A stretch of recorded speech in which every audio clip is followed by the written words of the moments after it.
यीशु मसीह एक बात बोलते हैं, उन्होंने कहा है, ध्यान से सुनना, उन्होंने कहा देखो बुलाए गए ज्यादा हैं। यीशु मसीह ने कहा देखो जिनको मैंने बुलाया है ना, वो बुलाए गए लोग ज्यादा हैं, लेकिन चुने हुए लोग कम हैं। मेरे साथ बोले, बुलाए हुए ज्यादा हैं लेकिन चुने हुए कम हैं, और मैं चुने हुए में से एक होना चाहता हूं यीशु के नाम से। सब बोले आमीन। ध्यान से सुने, बुलाए हुए बहुत ज्यादा हैं, चुने हुए लोग कम हैं। हम जहां पर भी प्रचार करने जाते हैं, वो ट्रैक्स पंपलेट बांटते हैं कि चर्च पे आ जाओ, रोगी ठीक हो जाएंगे। कितने हजार वो पर्चा बांटते हैं। पर्चा बांटने के बाद लोग चर्च आते हैं, और जो लोग बुलाए गए हैं ना वो चर्च आएंगे, लेकिन जो चुने हुए हैं वो आते रहेंगे।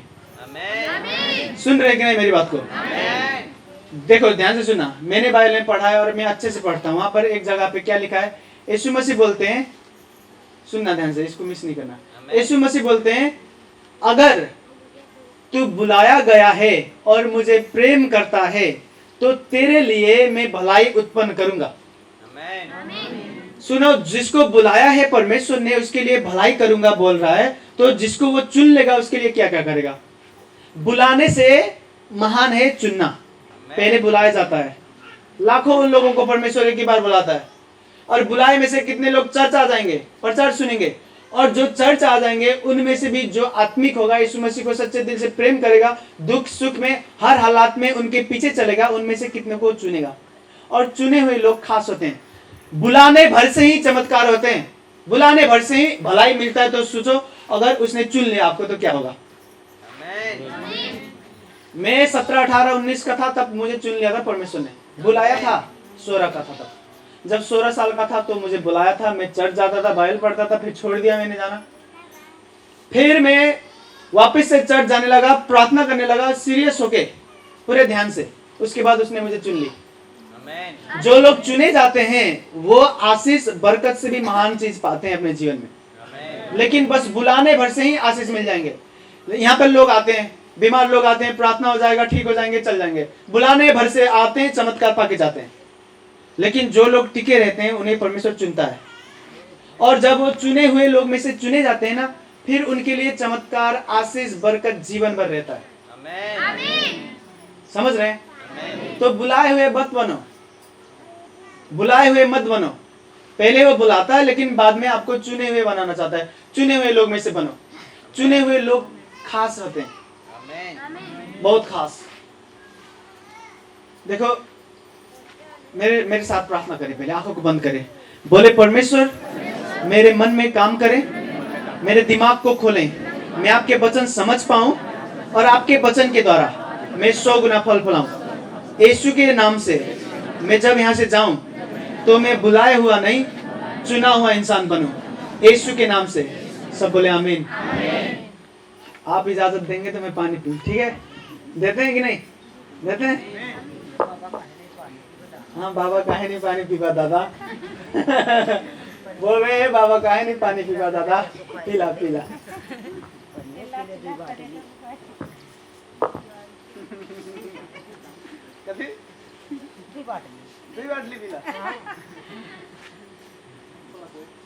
बोल रहे हैं एक बाटली नहीं 2 बाटली पीला। बोतल को बाटली बोलते हैं, ये भी नया सुन रहा हूँ मेरे पास।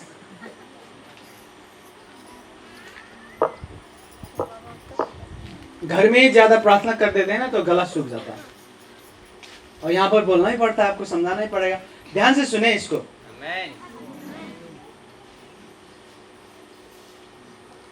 बुलाए हुए लोग ज्यादा होते हैं, जिसको बुलाया है वो भी चमत्कार पाएंगे। लेकिन चुने हुए लोग कैसे होते हैं? चुने हुए लोग होते हैं कि मैं नहीं छोड़ूंगा यीशु मसीह को, कभी भी नहीं।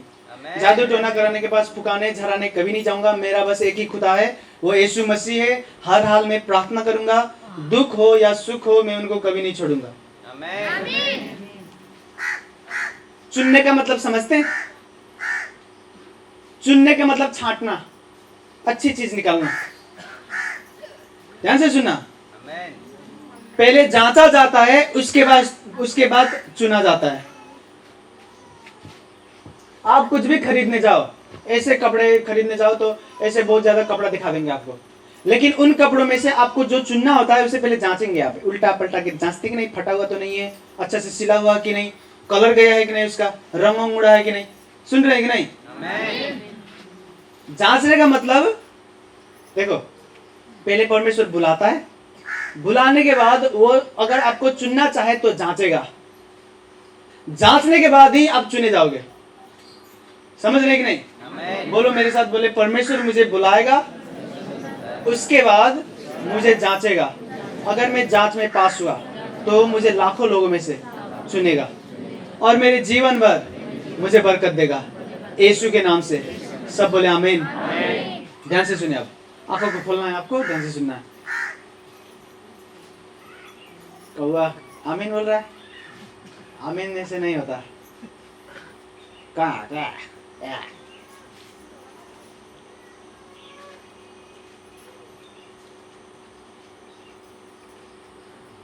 अगर आप सब्जी खरीदने गए हो, आलू, ठीक है, आलू खरीदने जाते हैं, टमाटर खरीदने जाते हैं, प्याज खरीदने जाते हैं, छांटते हैं कि नहीं? छांटते हैं। जैसे छांटते हैं ना, परमेश्वर भी ऐसे छांटता है। आपके मन के देखेगा वो, परमेश्वर को नहीं धोखा दे सकते। आप मुझे धोखा दे सकते हैं, मैं आपको धोखा दे सकता हूं, आप परमेश्वर को नहीं धोखा दे सकते। पहले वो छांटेगा और छांट के चुनेगा कि इससे सब्जी बनाएंगे तो स्वादिष्ट बनेगा। सुन रहे कि नहीं?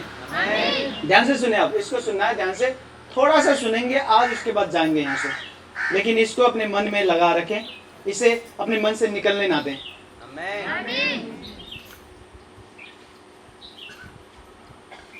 मेरे साथ बोले, परमेश्वर जब मुझे जांचेगा तो वो मुझे तैयार करेगा चुनने के लिए, यीशु के नाम से आमीन। आंखों को खोलें, मैं अच्छे से समझाना चाहता हूँ, ऐसे जैसे मानो कि मैं नए लोगों को समझा रहा हूँ, छोटे बच्चे को भी। मैं चाहता हूँ कोई भी मिस ना करे इसे।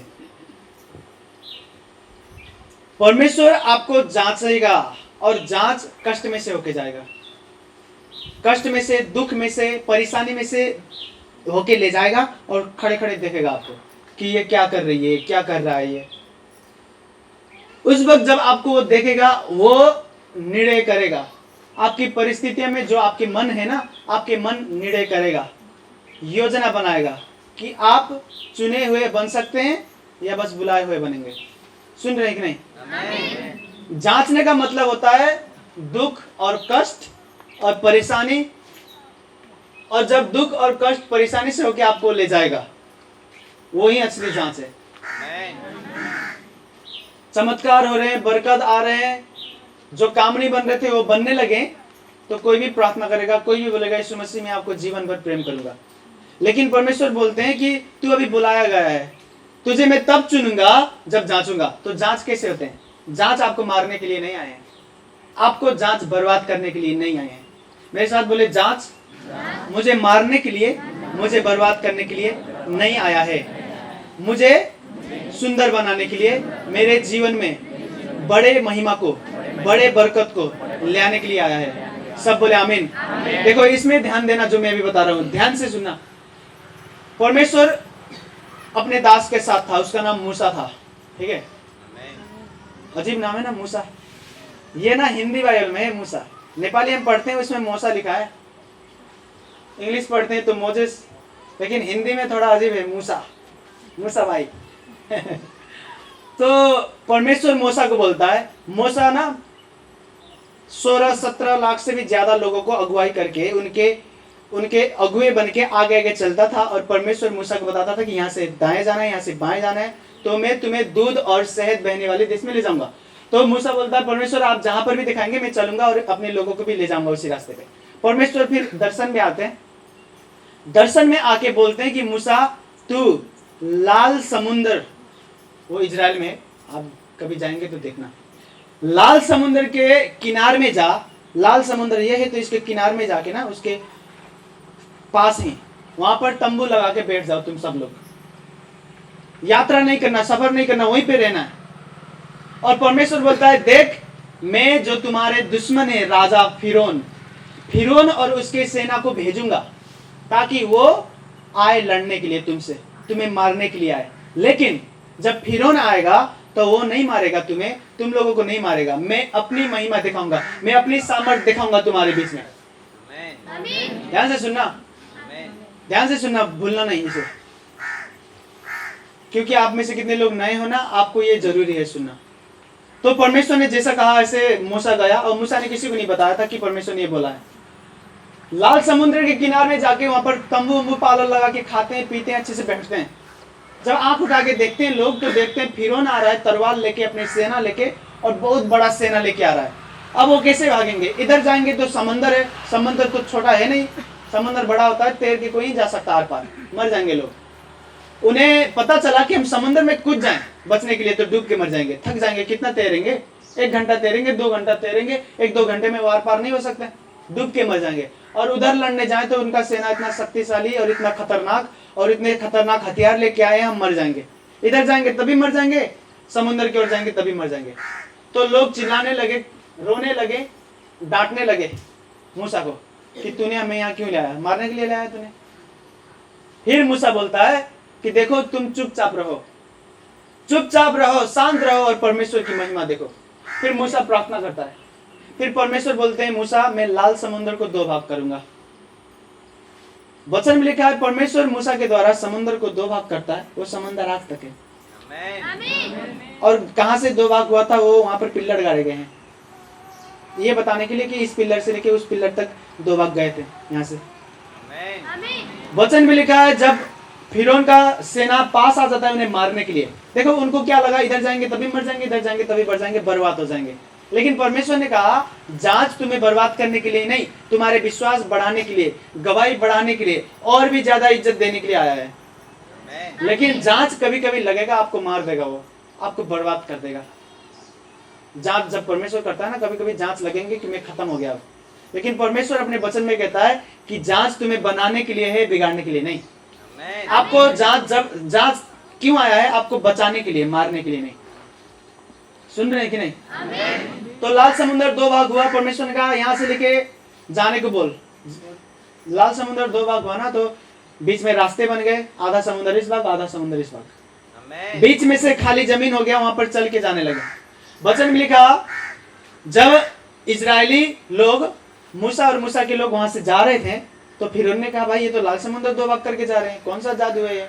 उसने कहा अपनी सेना को पीछा छोड़ना नहीं, समुद्र के अंदर हल जाओ, अंदर हल के मारो उन्हें। इजरायली लोग समुद्र तर आर पार करने के लिए जितना टाइम लगता था उतने टाइम तक परमेश्वर वहां पर तूफान भेजता है, तो उनके रथ घोड़े वहीं पे रुक जाते हैं। इजरायली पार हो जाते हैं, तो उन्होंने देखा कि ये तो पार हो गए, हम भी इसी रास्ते से जाके उनको मारेंगे। जब वो हल गए ना सूखे जमीन में, जहां पर परमेश्वर ने सूखा किया था, उसने समुद्र को वापस से बहने दिया, जहां से पानी उठा था वहीं पे आ गए और वो मर गए। आज तक देखो 6-6.5 हजार साल हो गए हैं, हजारों साल हो गए हैं उस समुद्र को। लाल समुद्र अभी भी है। लाल समुद्र के अंदर रथों का पहिया है, जो कुछ सड़ गया है, लेकिन बाकी रथ है, पहिया है। और पिछले जमाने में जो हथियार इस्तेमाल करते थे, हथियार भी है उस समुद्र में। लोग जाते हैं, देखते हैं आज तक। ये साबित करने के लिए परमेश्वर ने उन कचड़े को अभी तक बचा रखा है, और रथ के पहिया, तलवार, हथियार की चीज वो आज तक बचा रखा है, क्योंकि ये दिखाने के लिए कि मैं जिंदा हूँ। बाइबल तब भी सत्य था, आज भी सत्य है। चमत्कार तब भी होते थे, आज भी हो रहे हैं। सुन रहे हैं? तो क्या हुआ, जांच ने उनको और मजबूत बनाया। उन्हें पता चला कि देखो मैं जीत गया आखिर में। मुझे लगा था मैं मर जाऊंगा, लेकिन मैं मरा नहीं। मुझे लगा था जीवन बर्बाद हो जाएगा, लेकिन हुआ नहीं। तो उनके विश्वास और बढ़ गए और भरोसा करने लगे। वचन में लिखा जब उनको पता चला कि सारे दुश्मन, सारे अंधकार की शक्तियां जो उनके खिलाफ खड़े थे सब मर गए, तो वो नाचने लगे, गाने लगे, परमेश्वर के नाम से वो आराधना करने लगे समुद्र के उस पार। कितने लोग सुन रहे हैं? आपको चुनने से पहले वो जांचेगा। कपड़ा जांचते हैं कि नहीं? ये मेरे जांच के खरीदा है। कपड़ा जांचते हैं, सब्जी पकाना होता है तो प्याज खरीदते हैं, वो भी जांच के खरीदते हैं। टमाटर भी ऐसे उठा लेते हो कि नहीं? नहीं उठाते ना ऐसे ही। गए बस डाल दो सब, वो हे मनैया ऐसे बोलेंगे कि हे मनैया, और टमाटर निकाल रहा हो, टमाटर नीला बात नहीं, नीला।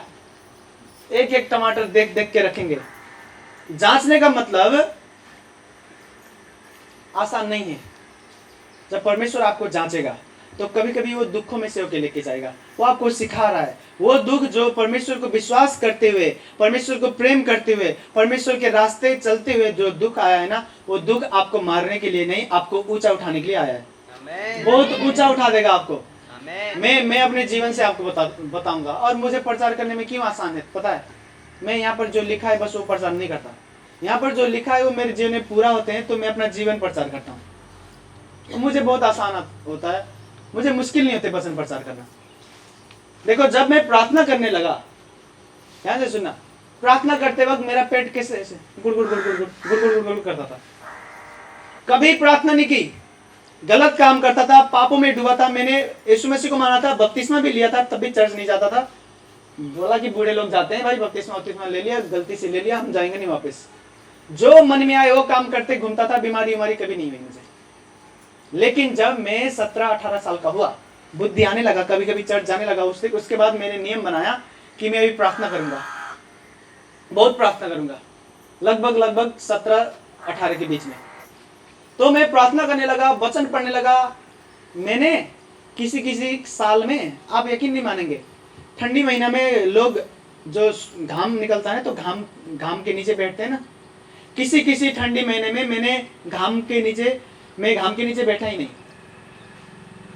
मतलब मैं नहीं कह रहा हूं कि मैंने घाम नहीं देखा, ठंडी में भी मैं अंदर पड़े रहता था प्रार्थना करते हुए, बाइबल पढ़ते हुए।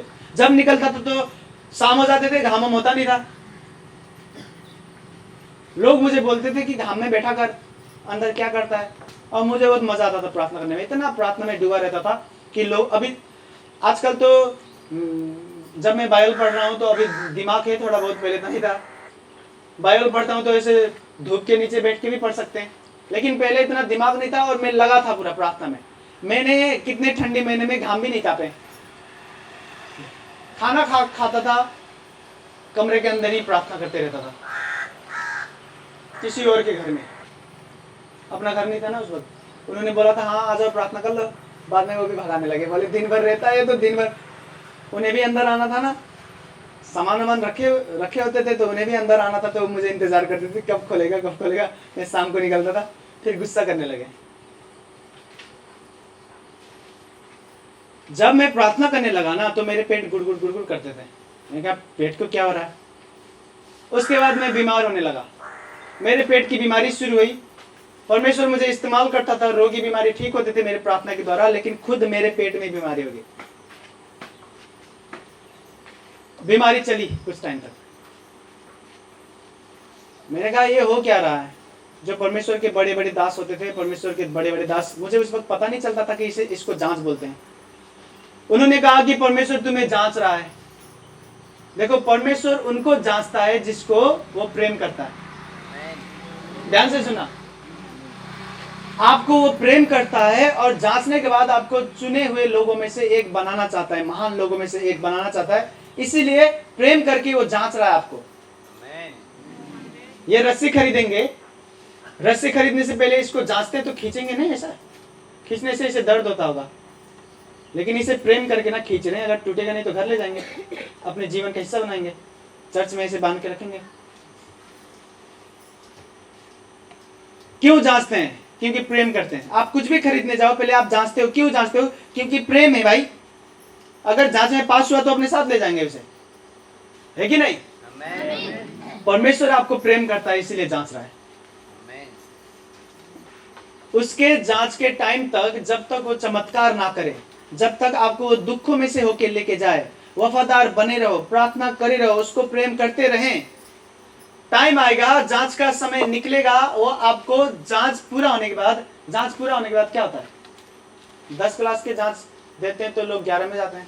आपका नेक्स्ट लेवल शुरू होगा, अगले लेवल में जाएंगे, आपका विश्वास नेक्स्ट लेवल का पहुंच जाएगा। आपके अंदर का जो शक्ति था यीशु मसीह ने दिया था, वो शक्ति नेक्स्ट लेवल को जाएगा। आपके बरकत दूसरे लेवल में पहुंच जाएंगे, दूसरे क्लास में जाएंगे। आप इधर की भाषा में बोले तो सुन रहे हैं कि नहीं? जांच के वक्त परमेश्वर हर किसी को जांचेगा, हर एक इंसान को जांचेगा।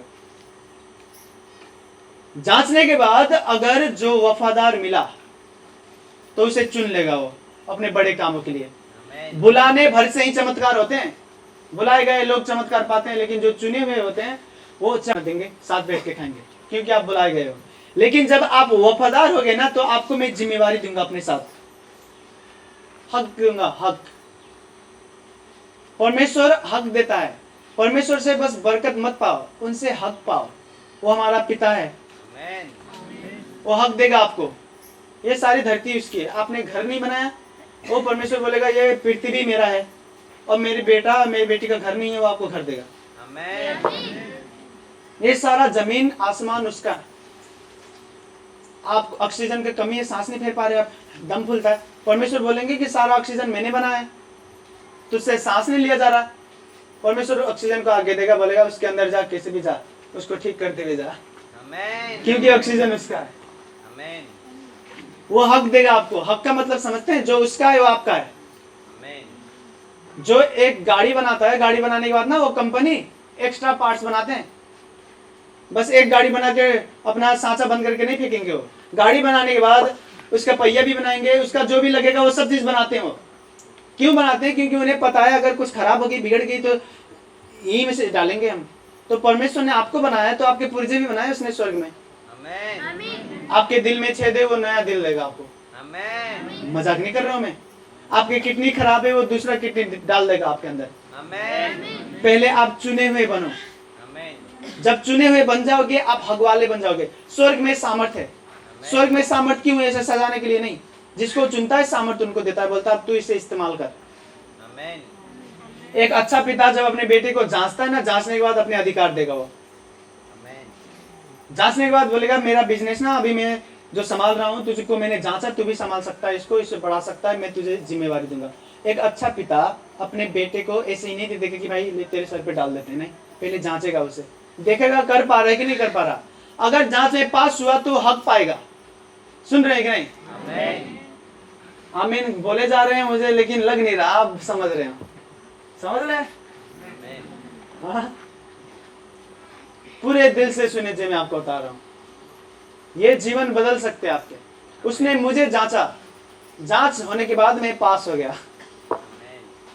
मैं नहीं कह रहा फर्स्ट हो गया, जांच में फर्स्ट होने की जरूरत नहीं है, बस पास हो जाओ।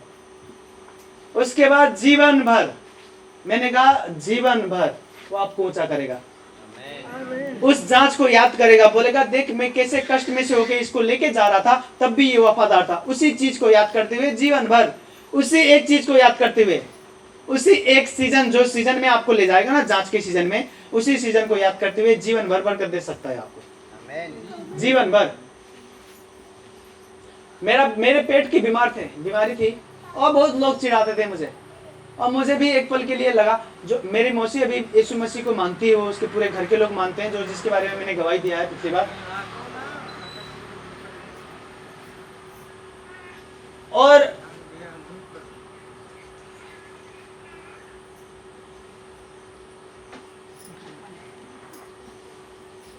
ना खामोश रहे 5 मिनट, उसके बाद जिसको भी दर्द हो रहा है ना, हम प्रार्थना करेंगे, ठीक सर? यानी 3 मिनट बोल देंगे तब के करना सर, उभिन मात्रै बसेको होइन के तपाईँ मान्छेले डराउन पनि पर्छ तपाईहरुलाई देखेर कि भाइ गोलप्ती गरियाई आप झर्छ अनि आप टिप्न त राखेको होइन, ठीक कि नहीं? जसले काम गर्दैन हुन्छ तपाईलाई देखेर डराउनु पर्छ मान्छेले कि भाइ म बोले भने यसले मलाई उठाएर पछाडी राखिदिन्छ या यो गरिदिन्छ। कोही मान्छे रिसाएर घर जान्छ भने जान दिनु, हम नहीं अब हमें गरिए ना, हम नहीं अब, उनको मत बुलाओ यहाँ पर, वो जहाँ जाना चाहते हैं जाएं। फ्री में लोग ठीक होते हैं यहाँ पर, और उसके ऊपर भी घमंड रखेंगे, आप मर जाओ बीमारी में, मेरे तरफ से आशीर्वाद। फ्री में मुफ्त में लोग यहाँ पर ठीक होते हैं और बोलते हैं अनुशासन में रहो बस 2 घंटे के लिए, तो उसमें भी उन्हें होता है कि भाई हम नहीं रह सकते। आप मत आओ, मुझे आपकी जरूरत नहीं है। दुनिया में 8 अरब लोग हैं। 8 अरब समझते हो? जितने तारे हैं ना, तारे के समान अभी इंसान हो गए, इतने ज्यादा बच्चे कर रहे हैं। आप नहीं आओगे कोई और आ जाएगा, तो मुझे नहीं फर्क, मैं आपको मदद करने के लिए यहाँ पर आता हूँ, आपसे मदद लेने के लिए नहीं आता। तो आपको शांति बनाए रखना है। देखो मैं नहीं समझ पाता, डॉक्टर के पास जाते हैं, डॉक्टर पैसा भी लेता है, सुई भी लगा के दर्द भी देगा, दवाई भी लिख देगा, पैसा भी देते हैं, सुई भी चाहे पुट्ठे में लगाना चाहे तो पुट्ठे, हाँ हाँ हाँ ऐसे पुट्ठा दे देंगे, पुट्ठे में लगा देते हैं, हाथ में लगाना है तो हाथ दे देंगे ऐसे।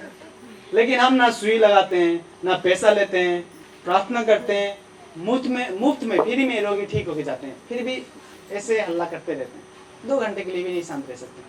और उनको समझा दें कि शांत रहो तो वो चिढ़ने लगेंगे, हम नहीं आएंगे, आप नहीं आओगे तो मेरा शक्ति कम हो जाएगा।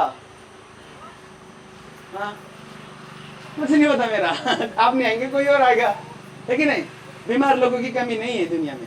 उसने मुझे बीमार की सेवा करने के लिए भेजा है, उनके नौकर बनने के लिए नहीं। सेवा कैसे करना है? आपको ठीक करके, आपके नौकर बन के नहीं। तो आपको हमारे हिसाब से चलना है। आप मेरी मदद करेंगे तो मैं आपकी मदद कर सकूंगा। अच्छा समझे? तो फिर बोलो आमीन। इसको सुनना ध्यान से, जांचने के बाद पास हो जाओ, फर्स्ट होने की जरूरत नहीं है। उम्र भर आपको याद करेगा, उम्र भर आपको संभालेगा। आज भी लोग मेरे खिलाफ खड़े होते हैं, कितने चर्चों में चमत्कार नहीं होते हैं, तो जिसकी चर्च में चमत्कार नहीं होता तो उस चर्च को छोड़ के लोग हमारे यहाँ आ जाते हैं, तो वो पास्टर साहब जो है वो मेरे खिलाफ खड़े होते हैं, बोलते हैं भाई हमारे लोग उनके में जाने लगे। मैं उनको मैं नहीं बुलाता मेरे यहाँ आओ, और मेरे लोग भी उनके यहाँ जाएंगे तो मैं कुछ नहीं बुरा मानूंगा, जिसको जहाँ जाना है जाए। परमेश्वर जिसको देगा, परमेश्वर ने आपको मुझे दिया है तो आप यहीं पर रहेंगे, कोई भी आए बुलाने आप नहीं जाएंगे। परमेश्वर ने उनको दिया है तो वहीं पर रहेंगे, हम बुलाने जाए चाहे ना जाए वो आएंगे नहीं यहाँ पर। समझ रहे कि नहीं? तो मैं उनको बोलता हूँ कि नहीं मैंने बुलाया नहीं, वो खुद से आए, तो भी वो चिढ़ते हैं मेरे खिलाफ। बहुत विरोध में लोग खड़े भी हुए थे, एक टाइम था, लेकिन मैं आराम से बैठा था घर पे। क्यों पता है? मेरे मन को मैंने ये कहा कि देख उमेश, कष्टों में से, बीमारी में से, दुखों में से होकर जब तू जा रहा था तब भी तूने प्रार्थना की, तब भी प्रार्थना की, प्रेम करता रहा, बाइबल पढ़ता रहा। यीशु मसीह आपको याद करेंगे बस उसी चीज को समझ के। कोई आपके खिलाफ खड़ा है तो यीशु मसीह नहीं डरेंगे, वो नहीं बोलेंगे कि भाई ये तो बड़ा इंसान खड़ा हो गया इसको छोड़ देते, नहीं। यीशु मसीह देखेंगे आपको कि जांच के समय आप कैसे थे, कष्टों के समय में, दुखों के समय में, तब भी बाइबल पढ़ रहा था मैं, तब भी प्रार्थना कर रहा था, यीशु मसीह को मानता था पूरे दिल से, तब भी बीमारी में भी। और आज जब लोग मेरे खिलाफ खड़े होते हैं, वो परमेश्वर मुझे गिरने नहीं देगा, ऊंचा करते रह जाएगा हमेशा के लिए। समझ रहे हैं कि नहीं? और हम तो अभी शुरुआत में हैं, अभी हमारी फिल्म भी नहीं शुरू है, ये तो पोस्टर लग रहे हैं बस। जो हमारे लाइफ के लिए परमेश्वर ने इतिहास लिखा है ना, उसको हम जब जिएंगे ना, मैं परमेश्वर जब मुझे मेरे भविष्य बताते हैं कि ये करेंगे, ये तुझे इस्तेमाल करके ये करूंगा, तेरे ये अधिकार दूंगा, ये बरकत दूंगा, मैं अभी से खुश हो जाता हूँ, बहुत खुश हो जाता हूँ अभी से। और वो मुझे ये सब दे रहे हैं और देना चाहते हैं। क्यों देना चाहते हैं? क्योंकि मैं स्थिर हूँ। स्थिर का मतलब समझते हैं? कोई मुझे नहीं हिला सकता। मैंने यीशु मसीह को मान लिया तो मान लिया, प्रार्थना करता हूँ तो करता हूँ, बाइबल पढ़ता हूँ तो पढ़ता हूँ। सुन रहे हैं कि नहीं? मेरी मौसी जो अभी चर्च आती है वो ठीक हो गई है, उनके पति जो मैंने बताया ना दारू पीते थे, घर का सब शांति है अभी, वो आए मेरे पास। उस वक्त वो यीशु मसीह को नहीं मानते थे। उन्होंने कहा कि एक बहुत पता नहीं कहाँ का एक तांत्रिक थे, एक बाबा ना, उनके पास, उन्होंने कहा वहां पर जाएंगे तो ठीक हो जाएगा तेरा पेट। और मैं प्रार्थना में लगा हूँ, 3 घंटे 4 घंटे प्रार्थना करता हूँ दिन में, मजा आता है प्रार्थना करने, और मेरा पेट की बीमारी है। और उन्होंने कहा कि चलो वहां पर झराने फुकाने। मैंने मन में सोचा कि मैं 3-4 घंटा प्रार्थना करता हूँ, झराने फुकाने जाऊंगा तो बेइज्जती होगी मेरी। मैंने कहा मैं मर जाऊंगा लेकिन नहीं जाऊंगा, मैं बीमारी में मर जाऊंगा लेकिन यीशु मसीह को नहीं छोड़ूंगा। जो यीशु मसीह को मानते हैं वो खून नहीं खाते हैं। अब जितने लोग नए आए हो आपको नहीं पता होगा, खून, आप मांस मछली खा सकते हैं, लेकिन खून जो काटते हैं तो खून बहता है ना, उसका भुटुआ बनाते हैं, खून डाला हुआ भुटुआ नहीं खाते हैं। यीशु मसीह ने मना किया। क्यों हम खून नहीं खाते हैं? क्योंकि वचन पे लिखा है खून में प्राण होता है, शरीर में नहीं, खून में प्राण होता है। समझ रहे हैं? शरीर को काट दो तो आप नहीं मरोगे, लेकिन वो खून पूरा निकल जाएगा तो मरोगे, क्योंकि खून में प्राण होता है। जानवर के खून में भी प्राण होते हैं। यीशु मसीह ने कहा तुम गोश्त खा सकते हो लेकिन खून को मत खाना। तो आपको नहीं पता होगा तो पता कर लें, ठीक है? जान लें, भुटुआ नहीं खाना है, खून डाला हुआ भुटुआ, बाकी मांस मछली खा सकते हैं। दारू वारू खाते हैं तो वो तो हम छुड़ा ही देंगे प्रार्थना करके, ठीक है कि नहीं? ध्यान से सुनना, तो भुटुआ खाना छोड़ दें, बिना खून वाला भुटुआ खा सकते हैं, खून डालने से पहले जो होता है ना। अब सुने, तो मेरी मौसी ने कहा, मैंने कहा मैं नहीं जा रहा, मैं झराने फुकाने, मैं मर जाऊंगा बीमारी में, लेकिन मैं कभी नहीं जाऊंगा झराने फुकाने, यीशु मसीह को नहीं छोड़ूंगा। तो वो बोल रहे हैं कि अनहवा जो होता है ना, अनहवा, उन्होंने कहा अनहवा का खून खाओगे ना तो पेट ठीक हो जाएगा। मैंने कहा ये तो फिर वही बात हो गई, ये इसको तो यीशु मसीह ने भी मना किया है। यीशु मसीह ने मना किया कि जादू टोने करने के पास मत जाओ फुकाने, उन्होंने मना किया खून भी मत खाओ। अनहवा लिया तो खा सकता हूँ मैं, खून नहीं खाऊंगा। कुछ टाइम लगे, ठीक नहीं हो रहा था, बाद में ठीक। देखो एक डॉक्टर है, पता नहीं क्या श्रीवास्तव, हिंदी बोलते हैं वो, अभी आजकल नेपाली बोलते होंगे, उस वक्त ना हिंदी बोलते हैं, बुटोल में रहते हैं, पता नहीं क्या श्रीवास्तव है उनका लास्ट नेम, बूढ़े से थे पहले, अभी और बूढ़े हो गए होंगे। उसने मुझे कहा कि मेरा दोस्त है, उस दोस्त को भी सेम यही बीमारी है, जीवन चलता रहता है, इस बीमारी से तुम मरोगे भी नहीं, अच्छे से जीने भी नहीं देगा, लेकिन जीवन चलते। मैंने कहा मैं कैसे फिर शादी करूंगा। मैं एक दिन में, मजाक नहीं कर रहा हूं, मैंने गिना नहीं, लेकिन मुझे लगता है मैं एक दिन में 100 बार पेशाब करता हूँ बीमारी के टाइम में, 100 बार, 100 टाइम्स, 100 बार। और टॉयलेट मुझे 30 बार 35 बार हो जाते हैं उस वक्त। आंख मेरे अभी तो मैं ठीक ठाक दिखता हूँ, पतला तो अभी भी हूँ, उस वक्त मैं इतना पतला था, मेरे आंख गड़ गए थे अंदर, और यीशु मसीह को मानता था, प्रार्थना करता था, दर्शन भी, मैं खुद बीमार हूँ, दर्शन देख रहा हूँ, मैं प्रार्थना कर रहा हूँ, मुर्दा जी उठा। मैं उठा जब सपने से, मैंने कहा मैं खुद बीमारी हूँ, मुर्दा जी उठा है सपने में। मैं हैरान हो गया था, कंफ्यूज हो गया था। डॉक्टर भी बोलने लगे कि ये मेरे दोस्त के पास भी यही बीमारी है, वो नहीं ठीक हो रहा, जीवन चलता रहता है लेकिन ऐसे चलेगा। मैंने कहा तब तो शादी नहीं कर सकते, 100 बार पेशाब करेंगे, शादी के दिन शादी होगा, कहीं पे पेशाब करते रह जाएंगे। इधर पता चला इधर चर्च के पास्टर साहब शादी करा रहे हैं, मैं टॉयलेट में बैठा हूँ। उन्होंने कहा नहीं शादी, उन्होंने कहा मेरे दोस्त का शादी हुआ है, बच्चे भी हैं, लेकिन परेशानी होता है। आपको अजीब लगेगा, मेरे घर के लोग मुझे बोलते थे कि ये बच्चा जवानी में मर भी सकता है, ऐसे सोचते थे। मैं जवान था जब मैं बस से, उस वक्त बाइक कोई भी नहीं थे, गरीब थे हम, लेकिन अब कार खरीद रहे हैं बहुत जल्दी। तो उस वक्त बाइक नहीं थे, तो चर्च का प्रोग्राम होता था हमारे पास्टर साहब का भलुई में, तो चर्च में जब जाते थे वहां पर प्रोग्राम में काम करते थे हम ऐसे जैसे ये कर रहे हैं, और जब वो पास्टर साहब प्रार्थना करते तो बड़े बड़े चमत्कार होते थे। मैं नहीं ठीक हो रहा, लेकिन मैं काम करता था उनके साथ, उनका सबसे वफादार चेला में से एक था मैं, लेकिन मैं नहीं ठीक हो रहा था। तो जब मुझे वहां पर जाना पड़ता था कार्यक्रम में, तो भलुई थोड़ा दूर है, बुटोल से भी दूर, तो मैं खाली पेट जाता था, बिना पानी पिए, बिना खाना खाए, क्योंकि मुझे पता है अगर खा लूँ कुछ पानी या खाना खा लूँ तो मेरे टॉयलेट होने के शुरू हो जाएंगे और पेशाब लगेंगे, तो बस में कहाँ करूँगा। खाली पेट जाता था और वहाँ पहुँचने के बाद वहाँ खाना खाता था। अभी भी मेरे बहन है जो मेरे साथ काम करते थे उस चर्च पे, अभी तो परमेश्वर की कृपा ने हमें साथ दी, तो वो हमें इस्तेमाल कर रहा है, अपना खुद का चर्च हमारा है, ये हो गया, रूपंदेही का हो गया, अभी तो दुनिया भर में जाना बाकी है। लेकिन उस वक्त जब टीम में काम करते थे मेरे साथ, मेरे आसपास ऐसे बहन है, वो जानते हैं कि ये कितने बीमार थे,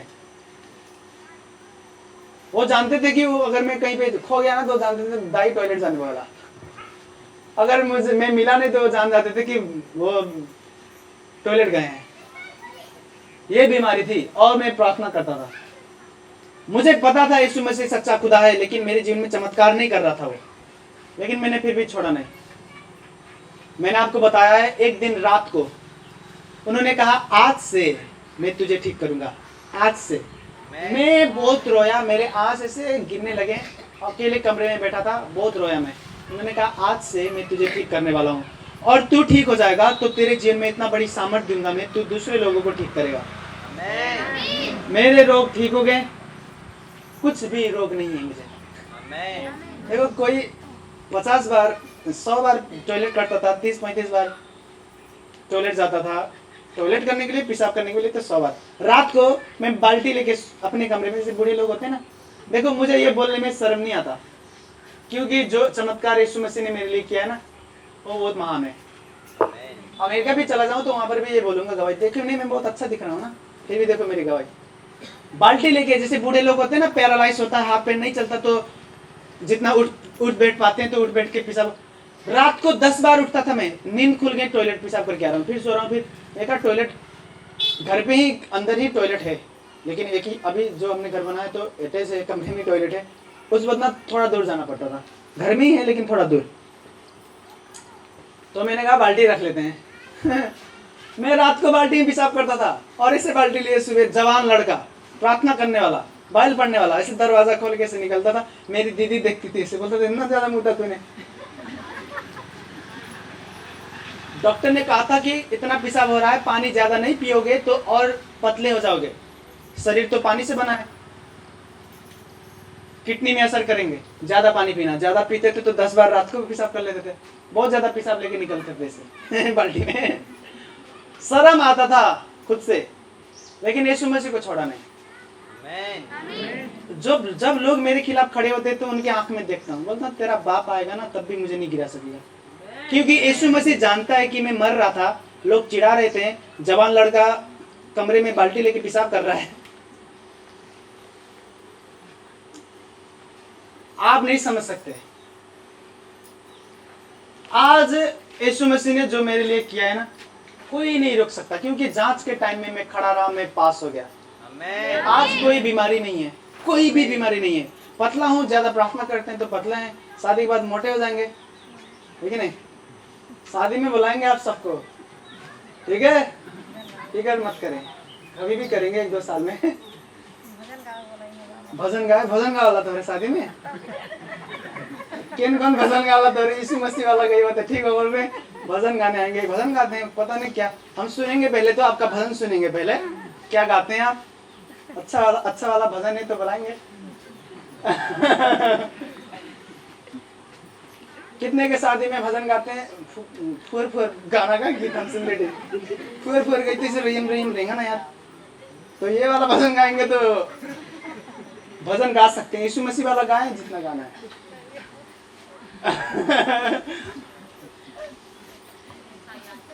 हम दुनिया हिलाएंगे। क्यों हिलाएंगे दुनिया?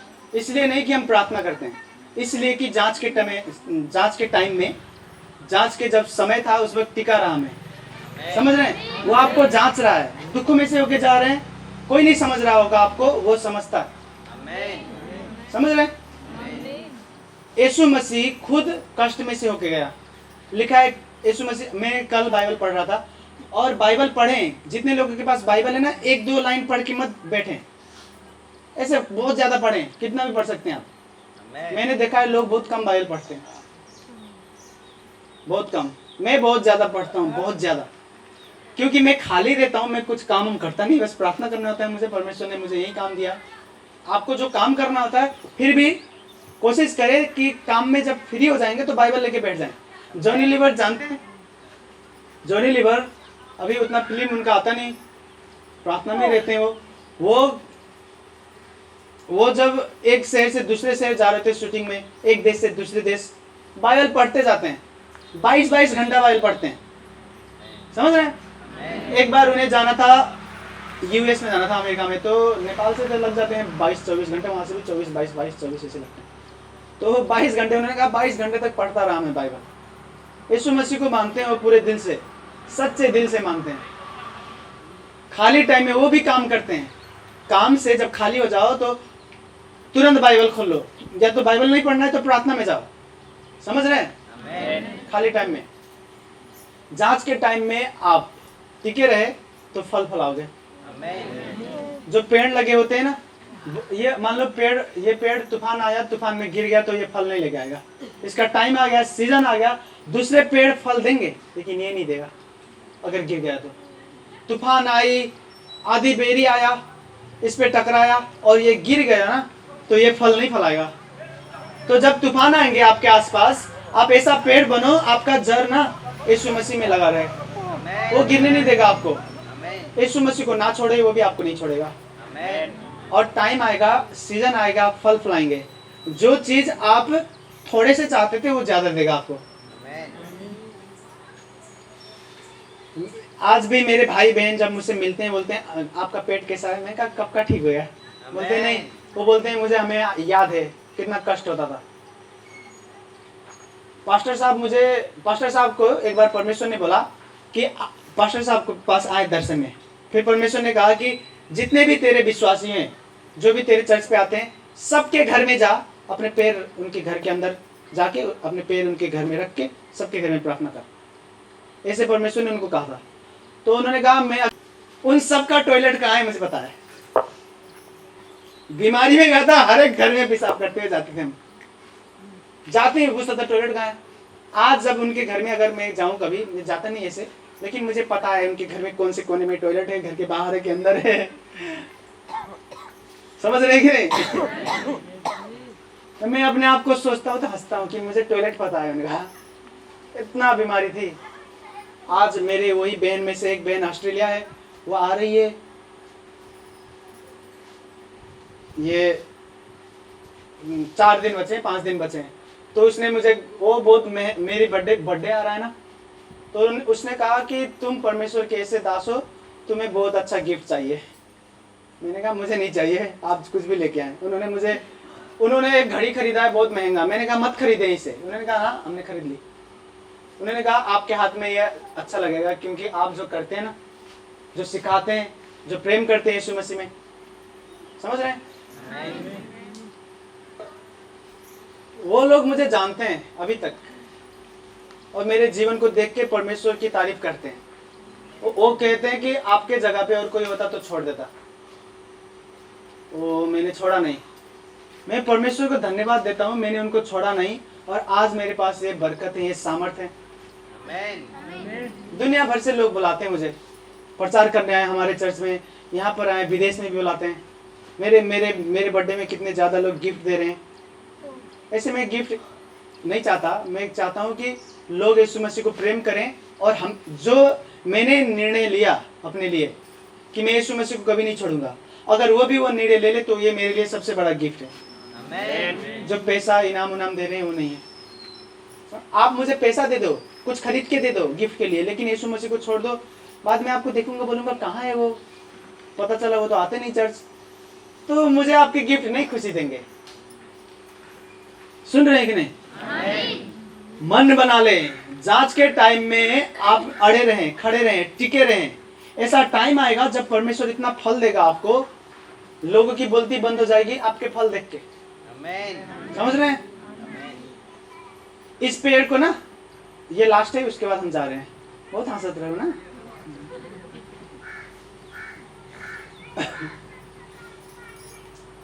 ये पेड़ ना, ध्यान से सुना, उसके बाद हम प्रार्थना करके जाएंगे।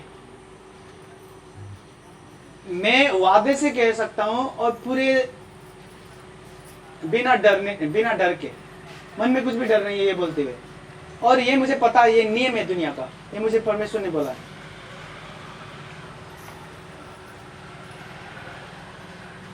आप में से जितने लोग यहाँ पर आए हैं ना, आपको मन नहीं लग रहा है इस पेड़ के ऊपर देखने के लिए, पता है? इस पेड़ को आप ऊपर देखोगे ही नहीं, आपका ध्यान नहीं खींचेगा ये, लेकिन जब इसमें फल लगेगा और फल पाक जाएगा ना, इसे इज्जत करके इसे ऊपर देखोगे।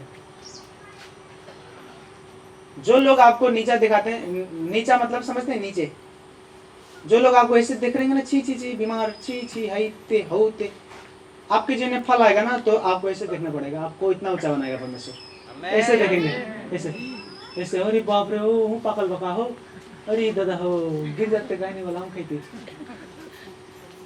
टाइम था मुझे लोग ऐसे देखते थे, ऐसे करके।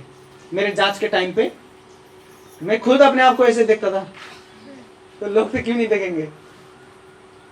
दोस्त प्रेम करते थे बीमारी में, दुश्मन तो और खुश हो जाएंगे कि भाई हाँ अभी देख लो, मजा आ रहा है, बोलते थे। टाइम आया, जो लोग ऐसे देखते थे, अभी इतना फल दिया है परमेश्वर ने, वो ऐसे देखते हैं, उनका गला वाला भी दर्द हो रहा है, फिर भी ऐसे देखते, अरे दादा हो, अरे बाका हो, गला दर्द हो रहा है, फिर भी देख रहे हैं। ये आपकी गवाही है, परमेश्वर ऐसा बनाएगा आपको। जो लोग आपको नीचा देख रहे हैं ना, जांच में पास हो जाए। वो जांच रहा है, प्रार्थना करते रहें, आराधना करते रहें, यीशु मसीह के बिना कुछ भी काम ना करें, कुछ भी जो कर रहे हैं ना उनके बिना ना करें, प्रार्थना करें हर एक चीज में। यीशु मसीह को अपने हर एक चीज में जगह दें, अपने परिवार में, अपने दिल में, अपने धन संपत्ति में, अपने कामों में, अपनी योजना में प्रार्थना हमेशा करें, हर एक चीज के लिए प्रार्थना करें। लोग चिढ़ाते हैं तो चिढ़ाते रहें, एक दिन फल आएगा। देखो आप आए हैं, फल ही नहीं लगा, कौन देखेगा इसमें? जब फल लगेगा ना, तो आपको मन नहीं लगेगा, फिर भी आपके नेचर, आपके स्वभाव ऐसे हैं, मन नहीं लगा तब भी आपको लगेगा कि देख लो। सब लोग देखेंगे आपको। इसीलिए वचन में लिखा है धर्मी जन तारा के समान चमकेंगे। जो चीज चमकती है आंख वहीं पर जाता है। तो धर्मी जन तारा के समान चमकेंगे। और धर्मी कैसे बनेंगे लोग? धर्मी का मतलब होता है जो उनको प्रेम करे, हमेशा टिका रहे, हमेशा टिका रहे। सुन रहे हैं? एक ही परमेश्वर को मानो, यीशु मसीह के सिवा और किसी को ना मानो, अगर चुने हुए बनना चाहते हो तो। और वो जांचेगा। जांच का टाइम हमेशा नहीं आता, तो जांच का मजा लो। समझ रहे कि नहीं? देखो, मैं जब तक पढ़ रहा था तब तक जांच था। पढ़ाई खत्म होने के बाद कितने लोग पढ़ते हैं, पढ़ाई खत्म होने के बाद जांच नहीं होता उनको, नौकरी करते हैं वो। अगर चाहे तब भी जांच नहीं होगा उनके लिए, जानते हैं? अगर वो चाहे तब भी उनके लिए जांच नहीं होगा, क्योंकि पढ़ाई खत्म। तो जांच का समय हमेशा के लिए नहीं होता, लेकिन जांच में जो पास हो गए ना वो नौकरी पाते हैं। और नौकरी भले हमेशा के लिए हो सकता है, एक नहीं तो दूसरा, दूसरा, है कि नहीं? तो जांच थोड़े टाइम के लिए, आपको मारने के लिए, बर्बाद करने के लिए नहीं आया। मैंने कहा था ये लास्ट है, लेकिन एक बात और सुने। जितने लोग पढ़ने गए हैं, देखो आपका जो टीचर होता है ना, जो आपको पढ़ाएंगे, वो आपको बड़े प्रेम से, आपके मान लो कि आपको बेटा समझ के, आपको बेटी समझ के बड़ा प्रेम से पढ़ा रहे हैं। लेकिन जब जांच का टाइम आता है, जब परीक्षा का टाइम आता है ना, वही टीचर, अगर आपके क्लास में वही गार्ड है ना उस दिन, वो आपसे एक शब्द भी नहीं बोलेगा, ऐसे करेगा कि आपको जानता ही नहीं। वो जांच का टाइम यही होता है। परमेश्वर आपको बहुत प्रेम करता है, लेकिन जांच के टाइम में अगर वो वहां पर हो तब भी बोलेगा ना, मैं कुछ नहीं कर रहा, तू टिका रह सकता है कि नहीं। और जांच बस 2 घंटे के होते हैं। जीवन भर आनंद मिलता है अगर पास हो जाए तो, जीवन भर। कभी कभी जांच दिया है उन्होंने, कभी कभी जांच दिया है, लेकिन डिग्री जिसके पास होते हैं उन्हें पता है कि मैंने ज्यादा जांच नहीं दिया, क्योंकि ज्यादा देना नहीं पड़ता है ना, जितना पड़ता है 2 घंटे बैठते हैं, खत्म। लेकिन 2 घंटे बैठने से जो डिग्री मिला है ना, जीवन भर बोलेंगे कि भैया डिग्री है मेरे पास। नौकरी करने जाएंगे बोलेंगे डिग्री है, शादी करने जाएंगे बोलेंगे डिग्री वहां मारते, दहेज नहीं ज्यादा था। डिग्री वाले लोग ज्यादा दहेज मांगते हैं यार, कि मांगते ही नहीं, दहेज मांगते हैं। ऐसे दहेज ना लो तो बहुत अच्छा है मेरे ओर से। मैं शादी करूंगा ना तो मैं नहीं ले रहा, समझ रहे हैं? जितने लड़कियां वो खुश होकर देख रहे हैं, लड़के बोल रहे हैं बाबा जी, वो आपके हाथ में, लेकिन नहीं लेना चाहिए दहेज। देखो एक ना पढ़ा लिखा बंदा, बैंक में काम करने वाला, समाचार देखते हैं न्यूज, बैंक में वो हाकिम था। शादी के कुछ महीने हुए थे, नया नया शादी हुआ था। उनको चाहिए था कार, दहेज में चाहिए था कार। लड़की वाले ने दिया बाइक, अच्छा सा बाइक थी। घर में हमेशा झगड़ा होता था। एक बार ज्यादा झगड़ा हो गया कि कार तो दिया नहीं, बाइक में भिड़ा दिए तेरे घर के लोग। इतना झगड़ा हुआ और अपने बीवी को मारने के लिए नहीं मार रहा था, इस तरह से पीटा कि वो मरी गई। पिछले हफ्ते की बात है। और वो लड़का जो बैंक में हाकिम था, इतना पढ़ा लिखा फिर भी मूर्ख, जेल में है वो। और उसकी माँ भी, उसके सास ने भी 1-2 झापड़ मारे थे। मारने के लिए आप लेते हो सारी लोग। बैंक में काम कर रहा है, अच्छा कमा रहा होगा थोड़ा बहुत, बाइक में जा नहीं सकता था बैंक। उसने कहा कि कार चाहिए, घर वालों ने कार दिया नहीं, बाइक दिया। बेचारी लड़की को मारा।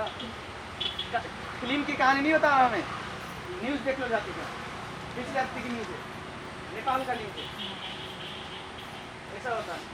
चलो ज़्यादा गहरा नहीं सुनेंगे हम, जांच में टिके रहें, ठीक है? सब आंखों को बंद करेंगे, प्रार्थना करें मेरे साथ, हाथों को उठाएं, बोले परमेश्वर जांच के टाइम पर मेरे मन को तैयार करें। जब आप मुझे जांचें तो मैं एक खरा सोना, चमकता हुआ सोना बन पाऊं, क्योंकि सोना को जब आग में जांचते हैं वो पिघल के नाश नहीं होता, वो और सुंदर होता है। और आपके वचन के हिसाब से मैं एक सोना हूं, जब मुझे जांचा जाएगा मैं पिघल के नाश नहीं होऊंगा, लेकिन सोने की तरह मेरी चमक, मेरी इज्जत, मेरी वैल्यू और भी बढ़ेंगे यीशु के नाम से। बोले आपको धन्यवाद देता हूं आज के वचन के लिए, मैं आपको कभी नहीं छोड़ूंगा। बोले परमेश्वर, जैसे आपने मेरे आत्मिक पिता को, हमारे बाबा को उनके जांच के टाइम पर सहायता की, मेरे जांच के टाइम पर भी सहायता करें, मेरे मन को तैयार करें। मैं पूरे दिल से आपको प्रेम करूं, आपके पीछे आऊं, जांच के टाइम पर भी आपको हमेशा प्रेम करूं। हाथों को उठाते हुए प्रार्थना करेंगे पूरे दिल से। परमेश्वर हमारे बीच में, जिसने पापों की क्षमा दी, जो रोगी को ठीक कर रहा है, वो जांच के समय में आपको संभालेगा। और जब जांच में आप पास हो जाएंगे, जीवन भर परमेश्वर आपको ऊंचा करेगा। कोई आपको नहीं गिरा सकते। अगर जांच के टाइम पे आप टिक गए तो कोई आपको नहीं गिरा सकता। दुनिया की कोई ताकत, कोई भी बड़ा इंसान, कोई भी बड़ा शक्ति, कोई भी बड़ा सामर्थ आपको नहीं गिरा सकता। जांच के टाइम पे अगर आप टिक गए, आंखों को बंद करते हुए प्रार्थना करें पूरे दिल से। बोले अगर आप मुझे जांच रहे हो तो जांच के समय में मेरी सहायता करें। जांच के बाद जो आशीष, जो बरकत, जो चंगाई मेरे जीवन में आने वाला है, उसके लिए मैं अपने आप को तैयार करता हूँ यीशु के नाम से।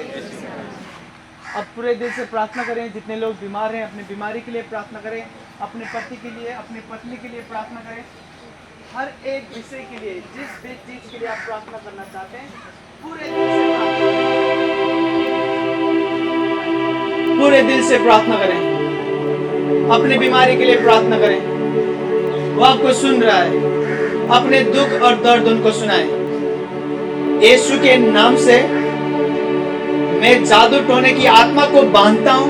यीशु के लहू को इस्तेमाल करते हुए मैं आज्ञा देता हूं, तू जादू टोना का आत्मा इस कपिल वस्तु जिला के ऊपर से, जादू टोना का आत्मा मैं तुझे बांधता हूं। तेरे शक्ति को मैं पैरालाइज करता हूं यीशु के नाम से। जादू टोने की हर श्राप पवित्र आत्मा की आग से जल जाए अभी कपिल वस्तु जिला के ऊपर से। तू जादू टोना का आत्मा, मैं तुझे बांधता हूं यीशु के नाम से। तेरे सारे सामर्थ और सारे शक्ति को मैं अपने पैरों तले रोकता हूं in the name of Jesus.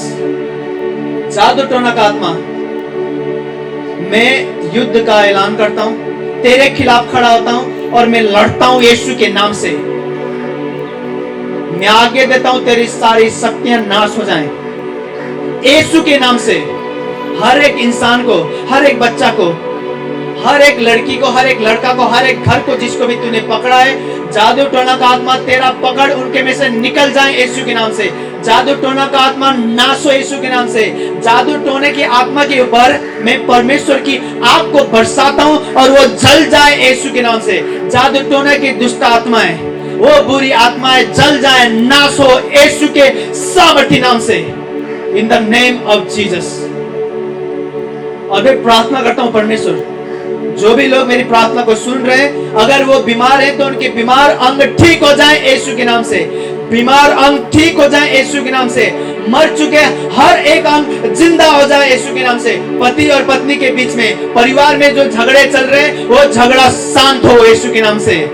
जितने लोग शोक में, दुख में दबे हुए हैं, शांति का जीवन उनको मिले, आनंद का जीवन उनको मिले।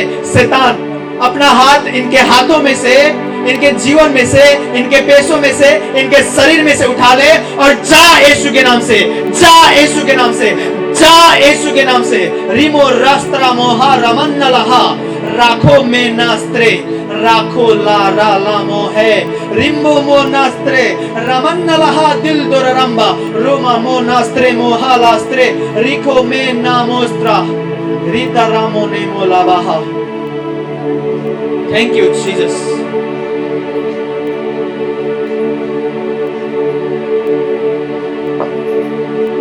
घुटनों से ऊंचा, कमर से भी ज्यादा तुझ में डूबो, यही है ख्वाहिश मेरी।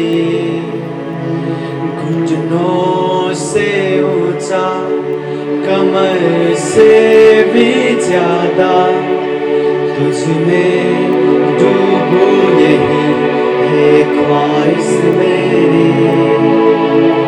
दोनों हाथों को उठाते हुए यीशु मसीह को बोले, मैं आपके प्रेम में डूबना चाहता हूँ, घुटनों से भी ऊंचा, कमर से भी ज्यादा, मैं अपने पूरा जीवन आपके प्रेम में डुबाना चाहता हूँ। घुटनों से ऊंचा, कमर से भी ज्यादा, तुझ में डूबूं, यही है ख्वाहिश मेरी। घुटनों से ऊंचा, कमर से भी ज्यादा, तुझ में डूबूं, यही है ख्वाहिश मेरी। प्रभु तेरा प्रेम तेरे समान रहता सदा, एक समान हर हाल में, वो कभी बदलता नहीं। प्रभु तेरा प्रेम तेरे समान रहता सदा, एक समान हर हाल में, वो कभी बदलता नहीं। घुटनों से ऊंचा, कमर से भी ज्यादा, तुझ में डूबूं, यही है ख्वाहिश मेरी। घुटनों से ऊंचा, कमर से भी ज्यादा, तुझ में डूबूं, यही है ख्वाहिश मेरी। अपनी आग से भर दे मुझे, अपनी शक्ति से भर दे मुझे, अपने जीवन से भर दे मुझे, तेरे काम के लिए। अपनी आग से भर दे मुझे, अपनी शक्ति से भर दे मुझे, अपने जीवन से भर दे मुझे, तेरे काम के बल में गाएंगे। अपने आग से भर दे मुझे, अपने शक्ति से भर दे मुझे, अपने जीवन से भर दे मुझे, तेरे काम के लिए। घुटनों से ऊंचा, कमर से भी ज्यादा, तुझ में डूबूं, यही है ख्वाहिश मेरी। घुटनों से ऊंचा, कमर से भी ज्यादा, तुझ में डूबूं, यही है ख्वाहिश मेरी। यीशु दाता मेरे खुदा, करता हूँ स्तुति आराधना। यीशु दाता मेरे खुदा, करता हूँ स्तुति आराधना। घुटनों से ऊंचा, कमर से भी ज्यादा, तुझ में डूबूं, यही है ख्वाहिश मेरी। घुटनों से ऊंचा, कमर से भी ज्यादा, तुझ में डूबूं, यही है ख्वाहिश मेरी। घुटनों से ऊंचा, कमर से भी ज्यादा, तुझ में डूबूं, यही है ख्वाहिश मेरी। प्रभु तेरा प्रेम तेरे समान रहता सदा, एक समान हर